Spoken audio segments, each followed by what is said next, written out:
Hello दोस्त, स्वागत है मेरी एक और न्यू वीडियो में। आज हम पढ़ेंगे प्रश्नावली 13.1 का 7वां सवाल। यहाँ पर देखिए 7वां सवाल, तो शुरू करते हैं। देखिए, वायु में सल्फर डाइऑक्साइड SO2 की सांद्रता भाग प्रति मिलियन में को ज्ञात करने के लिए एक नगर के 30 मोहल्लों से आंकड़े एकत्रित किए गए, जिन्हें नीचे प्रस्तुत किया गया है। अब आप देखिए, इन आंकड़ों को देखिए, जैसे 0.00 से 0.04 तक, ऐसे ये पॉइंटों में दिया हुआ है। ये तो आपको आराम से कर लेना है। सबसे पहले आपको क्या करना है, x1 निकालना है इसका। x1 निकालने के लिए हमें क्या करना पड़ेगा, सिंपली x1 निकालने के लिए हमने पहले भी बताया हुआ, वीडियो देख लेना पहले की, कि दोनों के जोड़ को और 2 का भाग दे दो। इन दोनों को जोड़ के 2 का भाग दे दो, x1 निकल आएगा। तो दे दो फटाक से। यहाँ देंगे तो इन दोनों को जोड़ के इसमें 2 का भाग देंगे तो 0.02 आ जाएगा।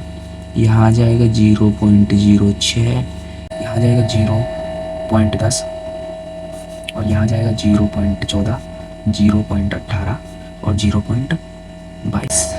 ये ऐसे हो जाएगा। अब हमको निकालना है F1 X1, यानी कि इन दोनों का गुना होएगा, तो हमारा आ जाएगा 0.08 और 0.54, 0.90, 0.28 और 0.72, 0.44। इस प्रकार हमने ये कर दिया है। अब हमको इनका योग निकालना है। इसका योग दिया हुआ है प्रश्न में ही 30, और इसका योग निकालना है हमको।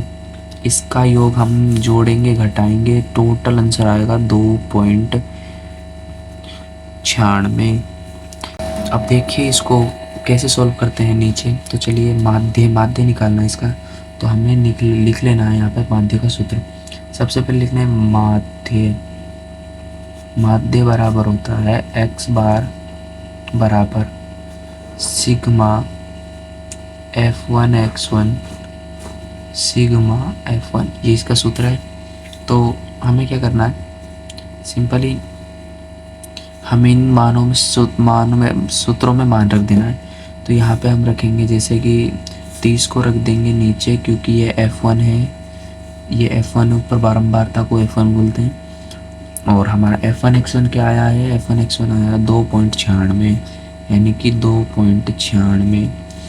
अब हमको क्या करना है, हमको इससे भाग देना है इसको, यानी कि एक तरह से बताएं तो आपको कि इसको पूरे को इससे भाग देना है।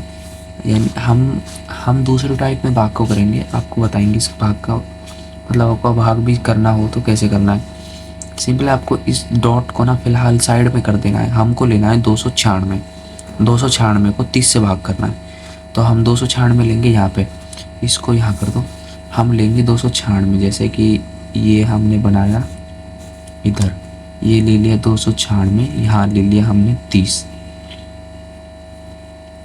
तो हमको 296 से 30 को करना है। तो 30 को कैसे करेंगे, यहाँ पे लिख लेना है 30। तो 30 एकम 30, यहाँ पे 30 एकम 30 तो मतलब ज़्यादा जा रहा है, तो तीनों में लेना है। तो 30 निम्न 270, 30 निम्न 270 आपको पहाड़ लिख लेना है, नहीं आता तो। फिर इसमें से घटाएंगे तो आएगा 260, मतलब हमको यहाँ डॉट लगा के 0 उतार लेना है, ये वाला। उसके बाद हमको फिर भाग देना है, इसमें भाग देना है। भाग रहा है 240 8 बार में, ये जा रहा 8 बार में 240, भाग दिया, ये बचे 20 बचे। फिर यहाँ पॉइंट लगा हुआ है, 200 उतार लिए, 200 हो गए। फिर इसमें भाग दिया, फिर गया इसमें 6 का गया, फिर इसमें 6 का गया, तो ये आ गया 18 आ गया। इसमें हमने माइनस करा, तो फिर ये कितने बच गए, इसमें से 0 और उसमें से 2 गए तो 2 बचे, इसमें से 0, फिर 20 बच गए। फिर हमने ये 0 ले लिया, फिर 118, मतलब ऐसे ऐसे चलती रहेगी ये, ऐसे चलता रहेगा। तो हमें क्या करना है, हमने जो ये पॉइंट छोड़ा था इसको भी लेना है। तो हमें ये पॉइंट हमने दो संख्या ये 1 2 तो दोनों से आगे बढ़ा देना है। तो जैसे एक संख्या थे, एक संख्या और लेनी है, जैसे कि हमको 0 यहाँ पॉइंट लगा देना है, यहाँ 9 और फिर हमको 8 और 6 ये कर लेना है। यही आंसर है। और हमको कैसे लिखना है इसको देखना, देखना हमको कैसे लिखना है।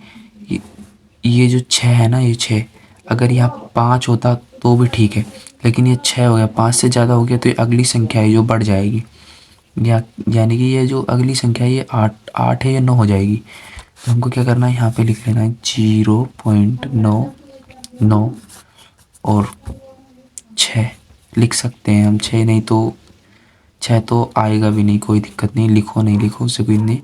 ये आंसर बिल्कुल करेक्ट है आपका, यही आंसर है इसका। ऐसे आपको भाग करना है पूरा सवाल।